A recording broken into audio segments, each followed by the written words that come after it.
So now we're going to look at that same example that we looked at back in our 8.2 section, but now we're going to use the observed significance of the test to actually do the hypothesis test, or sometimes we just call it the p-value approach. So this is exactly the same cosmetics example we looked at in example 5. And now we're looking at it again. And I want you to recall, let's just go back to what we did in example 5. We had that the mean was 8.1 and that the alternate hypothesis was that the mean was not equal to 8.1, and we had alpha equal to 0.01. And in that case, the first thing we did was find our two critical values for this two-tailed test. And then we found our test statistic, and we found that it was not in the rejection region, and we failed to reject the null. We're going to do the same test, but I'm going to show you what is different in the p-value or the observed significance approach. We would start out the same way by putting that our null hypothesis was that the mean was 8.1 and the alternate that the mean was not equal to 8.1, and we want to write our alpha value. However, in the observed significance method, we don't have to find the critical values. So I'm going to erase that line. That's something we don't have to do. All right, what we could do is we go straight to doing our test statistic. So our test statistic from example 5 is shown here, same computation we did in example 5, and we got 2.490. Now here's where we go to finding the p-value. This is a two-tailed test, which means our p-value is going to have to be doubled once we actually get the right amount of area. Let's remember that 2.49, if we look back here, 2.49 was right in here somewhere. And when we look up our p-value using Excel, we're going to be looking at the area. And remember, Excel always gives the area to the left, but we want the area over here to the right to find out what our p-value is, since this is way over on the right. So what we're going to do first is we're going to type in equal norm.s.dist, and our test statistic was 2.49, and we want to use true. And that gives us the area to the left is 0.9936.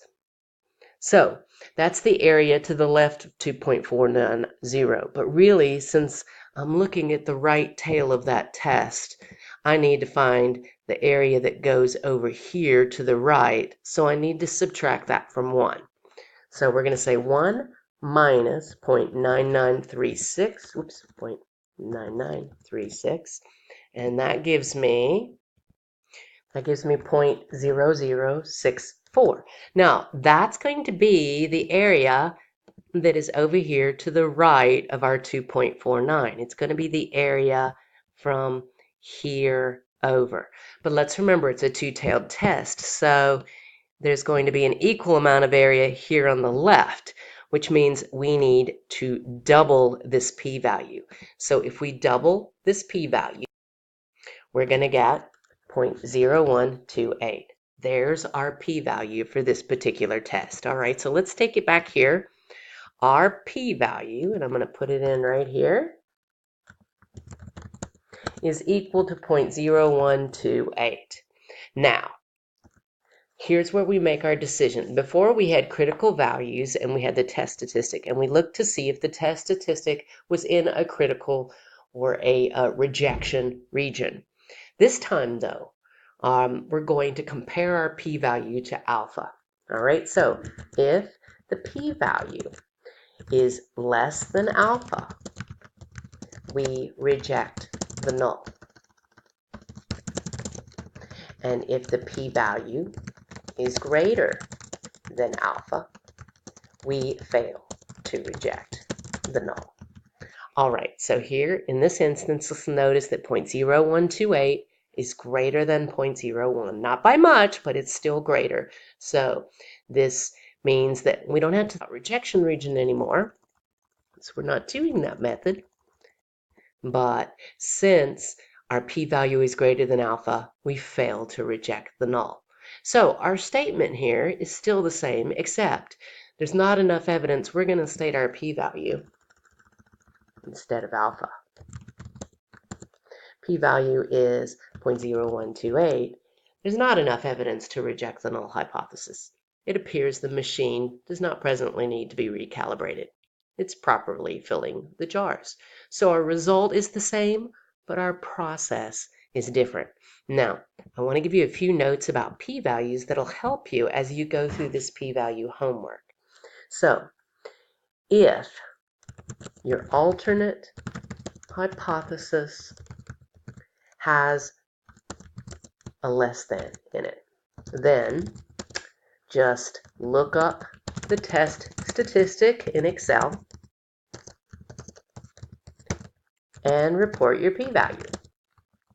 So in other words, you can, if this had been a less than up here and we'd look this up, whatever we got was our p-value.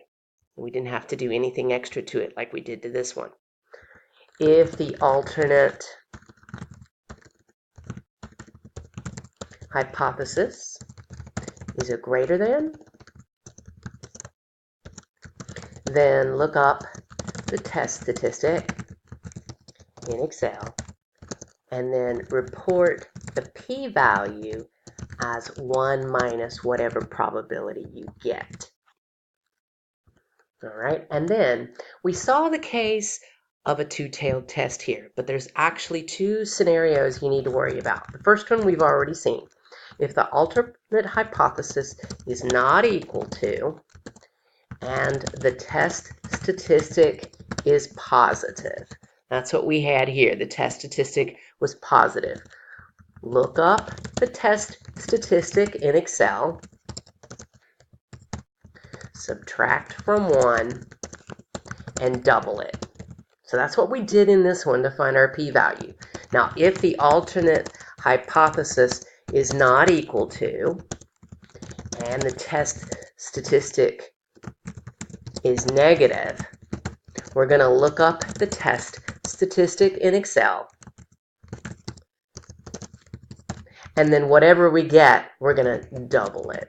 So that's a little bit easier than the scenario we just saw.